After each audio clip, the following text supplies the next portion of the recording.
Welcome to this Migrant English Support Hub Tell Us More interview. I'm John Savos. I'm the director of MESH, and I'm here with Emma Taylor. Emma, do you want to say hi? Hi, John. Thanks. Hi, I'm Emma Taylor and I work for Migration Yorkshire and I'm the ESOL regional lead in Yorkshire and Humber. Thanks, Emma. And I'm also here with another Emma, Emma Marsden, Professor Emma Marsden, who is here to tell us more in this feature about an initiative which we think may be of interest to people working in the ESOL sector and others working with migrants in the Yorkshire and Humber region. So, hi, Emma Marsden. Please tell us a little bit more about yourself. Hi, thank you very much for inviting me onto this new feature. And well, about myself, I'm at the University of York. I've been there since 2003. I used to be a French and Spanish and ESOL, EFL teacher, and then I went into research, and my interests are in the learning and teaching of languages and language education policy. And my passion is to try and communicate research to a wider audience and to increase engagement with findings from research, which are often kept behind paywalls and are often very technical and not easy to read, very time consuming. And so this is where the Oasis initiative sprung from. Okay, so it's a database of research papers, is that right? Which have been sort of summarized. Am I correct? Yeah, that's right. So Oasis is a database that is highly searchable, and it contains one-page non-technical summaries of journal articles. So these articles are often 30 pages long in full and really quite difficult to read, even for experienced researchers. And so Oasis has contains about 1,600 one-page non-technical summaries that capture the essence of those journal articles. So I can show you an example of one perhaps later in the interview. Okay, that would be great. And it sounds fantastically useful. So can you tell us how to access it, Emma? Yeah, I can take you to the webpage right now. Actually, I'll just share my Yeah. screen. So here we have the Oasis homepage, and the URL is oasis-database.org. And on the front page, you can see that we are used a lot. There's lots of downloads here. About 64,500 summaries have been downloaded so far.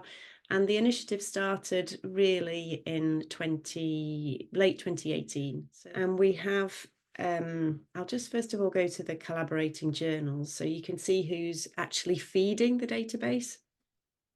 So on this page here, you can see the journals that ask their authors to write summaries of their journal articles. So as a researcher, you submit your journal article, it's eventually accepted after a rigorous round of peer review. And at that point, the editors say to the authors, okay, to fully get accepted, we'd like you now to write a one-page summary that will be uploaded to Oasis.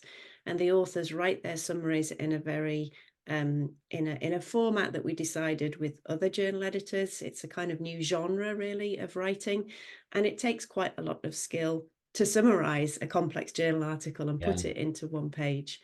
So these are the journals here, which are international, very closely peer-reviewed journals that ask their authors to contribute summaries. And then these are the journals that invite their authors and really strongly encourage them.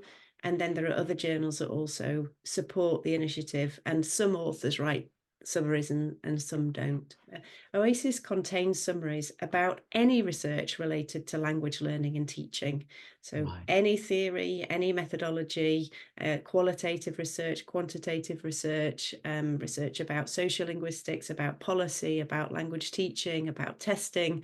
It covers the whole range of language studies, really. And also on the homepage, you can see a search field, and you can put any search terms you want into there. So perhaps for the audience that might be listening to this video, you could suggest some key terms that they might like to put in. Yeah, that's a good idea. So can we try ESOL? ESOL. Spell it right. That looks right, yeah. So we've got an article here by James Simpson on immigration law and adult migrant education. So we can click on that summary.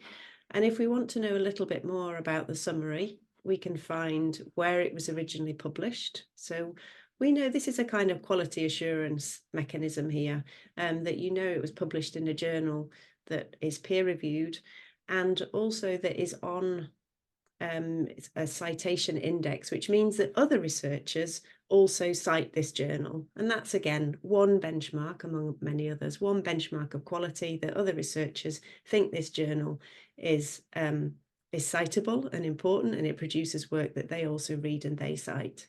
Okay, so like a kind of badge of quality in a sense. Yeah, yes. And we also know it's a quality article anyway, because by happy coincidence, James Simpson is actually a trustee of Mesh. So it's a very good article to have chosen. Well, I didn't do that on purpose. I know that he's active in this area, but yes, that is pure coincidence. But I suppose it doesn't surprise me. Yeah, absolutely. Wonderful. Okay, so let's have a look. Yeah, what do you do? We download the summary. Okay. And can you still see my screen? Yes, we can. Good, yes. Great. So here is the summary itself. You can see it is only one page. Yeah. And at the top, you can see the reference to the original article, the title of the summary, which is usually a bit more engaging than the title of the research article. And then there are 4 key sections in every summary. The first one is what this research was about and why it is important. And this gives you a background to the problem, to the issue that the article was addressing. And then at the very end of this introduction, you've got almost a summary of a summary, because at the end of this section, there is a key point about, and what did this article tell us? What did it find? The next section is called what the researcher did. And in a standard research article, this would be called methods or design. The next section is called what the researcher found. And this is where the key findings from the research are summarized. Yeah. The final section, which is big in this summary, is about things to consider. Yeah. And this is equivalent to the discussion section of a research article, where the author interprets what they found and thinks about implications for practice. And the implications here, I think I could sum up in saying that they are to ensure that ESOL lessons contain lots of examples that learners can actually relate to, that the ESOL lessons are based around encounters that the learners are likely to actually meet in their new life in the country, including in legal immigration settings. Yeah. Very important kind of things for people to pick up. So I guess, this kind of research might be really useful for people who are considering designing a scheme of work for a group of ESOL learners, or indeed it could be really useful for organizations in the third section in particular, who are thinking about bidding for funds to put on some ESOL, which actually addresses real problems of migrants in the locality. And it means that they can inform those applications with recognizable research. Fantastic. Very interesting. Thank you very much for showing that to us. We're very happy to hear from people if they have suggestions, or particularly if they would like specific research articles summarized. We'd be very keen to hear from people. That's a great idea. May I plug one more thing? If you go to the homepage, you can sign up to a subscription, so you hear about new summaries that arrive. And it takes 30 seconds to just sign up to that. if you would Brilliant. like to have news regularly from Oasis.